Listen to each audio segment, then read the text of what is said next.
What's up, guys? It's your girl Stacey Cake, your host for What's Hot, and I am still on a high from watching The Devil Wears Prada 2, which made $259 million in the box office its first opening week. The cast is back. It was so fashionable. It was super relatable to me as a journalist who has been laid off. And I just had to give my immediate reaction to the film. So if you haven't seen my explainer of the film in my movie review, that is live on my channel right now. So make sure you guys check that out, save it, add it to your watch list, all that good stuff.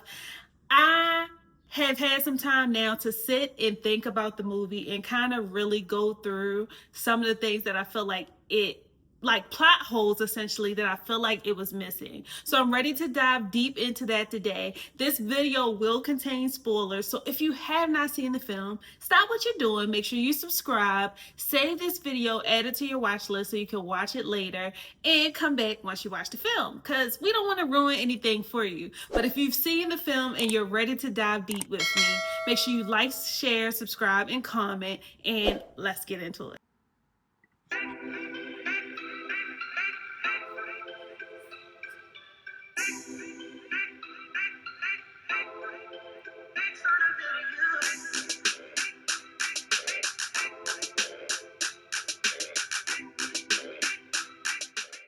Okay, before we dive too deep, let's get into some context to just refresh your memory about the film.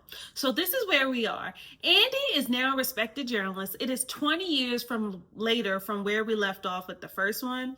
And Andy is being recognized at an awards gala where she receives a text, her entire team receives a text that she is being laid off from her journalism job. Crazy, because she's actually at this awards gala about to be recognized.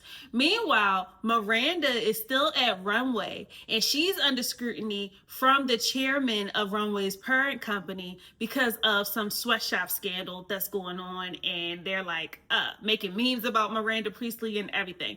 It's insane. So Irv hires Andy back as a features editor to restore Runway's credibility without even asking Miranda. So when Andy shows up, Miranda is like, who is this? Like, Miranda essentially doesn't even remember who Andy is, which I'm going to get into later, because this is part of like kind of the plot hole for me that just kind of pissed me off when I initially watched the film. And I don't even think I talked about this in my reaction video, but I'm going to get into that today because that was insane. Then Emily, who trained Andy when she was an assistant at Runway, now works at Dior. And then she's dating a billionaire who she's going to try to get to buy Runway so that she can kind of get revenge on Miranda. Craziness. But this is the thing. Miranda is up for a promotion. So when she kind of gets her credibility restored, she's up for this promotion, but Irv passes away. His son takes over and he is making some big cuts to Runway, which essentially is going to lead to more layoffs. Crazy, really an indicator of the transition and the impact that digital media and technology has had on traditional journalism and print journalism and print publications. So we kind of get to experience that when we watch this film, and they all, Andy, Emily, and Miranda, kind of all work together in their own way to kind of restore Runway, but everyone has their own motives. So I think that kind of brings us up to speed with what I'm going to talk about today and kind of what you need to have in mind as I go through these 5 plot holes in The Devil Wears Prada 2. Okay, plot hole number 1. Does Miranda really not remember Andy, or is she just being a butthole? Because I'm not understanding, like, in what world would she not remember Andy after all of the impact that kind of Andy had on her and on like how she handles things at Runway? Like, she said she saw a lot of herself in Andy. That's what Miranda Priestly told Andy in The Devil Wears Prada 1. So to fast forward in The Devil Wears Prada 2 and her not remember Andy was crazy.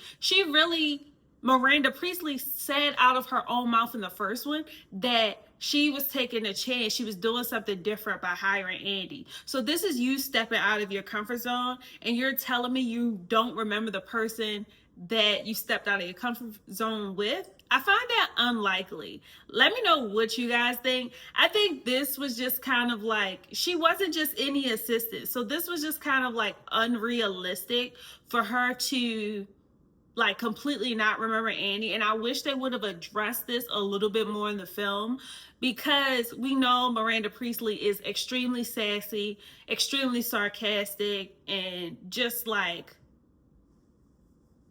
snooty, essentially. So I just wish we would have gotten a little reveal. Like, I feel like it was certain parts where I was like, okay, like she does remember Andy, she's just being callous. I don't know. Let me know, like, do you think she really remembered Andy or not? Did they address this, or was this just a sucky part of the plot? Because it actually pissed me off, to be frank. Like, even when I saw the trailer, I said, oh, that would have pissed me off. But that's something personal that I have to work through, because I just feel like I hate like feeling unmemorable. But so I felt that pain from Andy, and it was just like, how do you not remember Andy? Like, do you believe Miranda didn't remember Andy, or do you think she was faking the whole time? Drop it below and let me know which side you're on. Plot hole number 2. Miranda Priestley's established kind of treatment, negative treatment of her assistants, isn't really represented in this film at all. Miranda's sassiness and negative energy in The Devil Wears Prada 2 seems specifically reserved for a small group of people, and quite frankly, it's the people that she's always given sass and negativity to. However, we don't see her give that sass and negativity to her assistants, and this is the relationship that we got to know Miranda in the first one. We got to know her through her character's interactions with people that directly worked with her. And granted, all of these positions directly work with her, but from that assistant to executive level is where we got to see her. But it seems like she's just laser focused on being a jerk to Andy and the people in the meetings that sat there, that kind of show photo shoots and stuff. And I know, like, I love that they integrated like the HR aspect. Like, you can't talk to people and throw your code at people the way you used to. However, I would have loved to see her interactions, her negative kind of sassy interactions with Amari and the junior assistant, the guy who said he could never get up to go to the bathroom. Like, we learned that rule is still in place, which I love, that kind of nostalgic kind of familiarity, bringing up those details. But I think it would have been even more impactful just to see like maybe Miranda say those things to the assistant, or sometimes some kind of interaction there to just be like, okay, like those parts of Miranda, that like hardness and tough love that she has on her assistants still maintains over the years. Because honestly, Miranda hadn't changed that much. She just got filtered or quieted more due to HR reports and issues and things of that such. Plot hole number 3. Miranda never really confronts Andy for unknowingly helping Emily almost steal runway from her. So let's get into this, because this was a really big moment in the film, a pivotal reveal in the film. So Andy is trying to help save Runway, and she enlists Emily and her billionaire boyfriend Benji Barnes to kind of swoop in and buy Runway away from the late Irv's son, Jay, who is Ryan from The Office. I was so hyped when I seen him. But anyway, everything seems like it's going to work out until Miranda kind of lets on to Andy that she knows she's up to something, because she saw her kind of sneaking away from the hotel while they were in Paris. And so, guilty conscience, Andy brings Emily to Miranda's hotel and is like, we have to tell her, like, she knows something's up. And Miranda has already figured out that Emily is trying to steal away Runway so that she can take Miranda's position once her spouse buys Runway from Jay. So this is a bit of a plot hole for me, because Miranda figured this out before Andy did. So that means she knew more than what she let on. How did she know that was going on? I don't know. People talk, so it's possible. But the film never really answers, how did Miranda know? Like, when did she find out? And why did she never really, even after she found out, hold Andy accountable for her part in this? like I get Andy did not know, but I feel like Miranda has crashed out for a lot less that was out of Andy's control. And this is like one of the few times that Andy has like really did something. Like Andy really did something this time. It's not that she was like reasonably missed something or reasonably had no control of something. Andy took action in these series of events. So like they never really kind of Miranda loses some of her sass there to me, her character there to me, because I feel like she just let it go. Like she was just like, yeah, that's what she's up to. And she addresses Emily, but she never really addresses Andy with the same type of attitude. It's just kind of Andy gets a pass for it, which kind of brings me back to number 2, that she does remember Andy and she likes Andy a little bit. But I don't know, it still feels like it should have been a little more addressed there or explained. Miranda letting Andy like completely off the hook here is only believable if she like desperately needs Andy, but she doesn't seem to be in that mindset yet. So I'm not really convinced. It just feels like they missed something here. Should Miranda have called Andy out for bringing Emily in, or is like Miranda staying silent the best thing she could really do in that situation, because it would have been too harsh for Miranda's, I guess, character development 20 years later. To me, Miranda hadn't developed that much, but drop it in the comments. Let me know what you think, because this is going to carry me right into my next plot hole. Plot hole number 4. Miranda was just super passive about Jay's intended cuts and changes at Runway, and we never get to know why. They never really explain or dive into where was her mind at, and I don't think it would have taken much more time for us to kind of get that insight. When Jay becomes a new chairman after his father dies, he takes over Elias Clark, which is like the parent company for that owns Runway, and we literally see, due to these changes that he makes, we literally see Miranda Priestly flying coach. Like, Miranda Priestly in coach, like what? So like, we already know that's a problem. And obviously she's uncomfortable with these changes.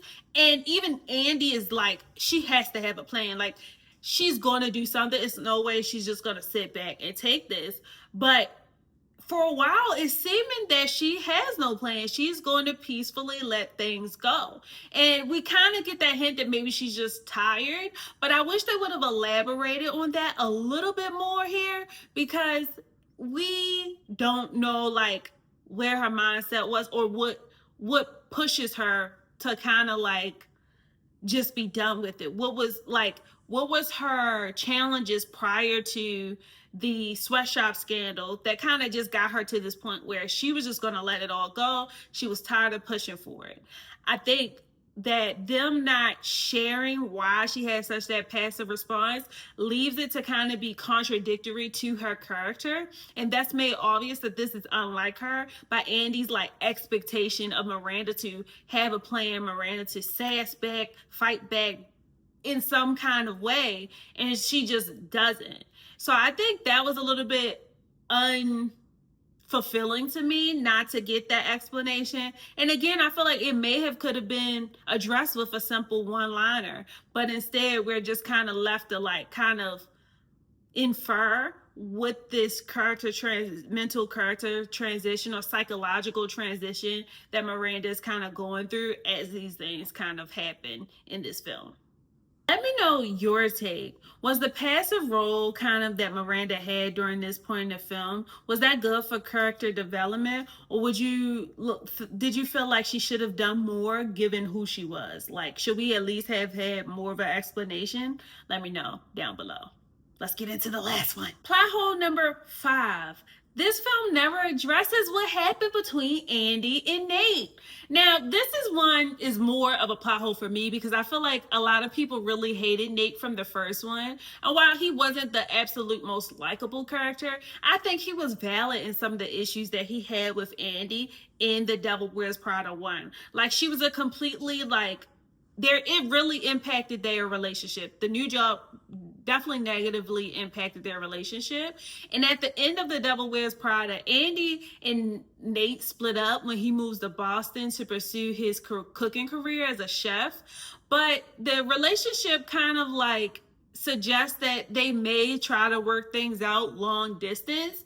And we never really get his name mentioned or that resolved in the second one. Now, granted, 20 years has passed, so maybe he's the furthest thing from her mind. But I think it even would have been better for Andy to run into Nate back when she returned to New York than the new love interest that was in this film, to me, that she just had absolutely no chemistry with at all.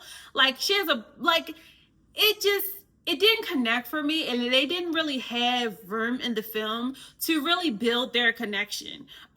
They lacked chemistry. They lacked similarities of interest and things like that. They didn't really have any sexual tension between them. So it just felt like there was a gap, and I think it would have been the stronger and more fulfilling to the storyline to have Nate kind of return full circle and explain that situation or what happened with that situation than it is for them to have this new Australian guy named Peter kind of show up, and she doesn't even like respect his career like at all. Like, I feel like that was just like sucked. And I read that apparently like the director wanted Nate to make a cameo in this, but it couldn't get the scheduling to work. But the actor Adrian, who played Nate, said that he was kind of disappointed that he hadn't been asked back into the film. So I have to dive more into that, but that's just what I heard on the surface. Verify that for me, y'all. But Nate being controversial to me is exactly why this needed to be addressed. That would have been such a raging topic among people if Nate Garner would have came back into the picture. Like, people are already talking about him regardless. So him making an appearance just would have been chef's kiss to me. So do you think the film should have addressed Nate at all? Or are you glad like they kind of moved on and gave Andy a new storyline with someone else?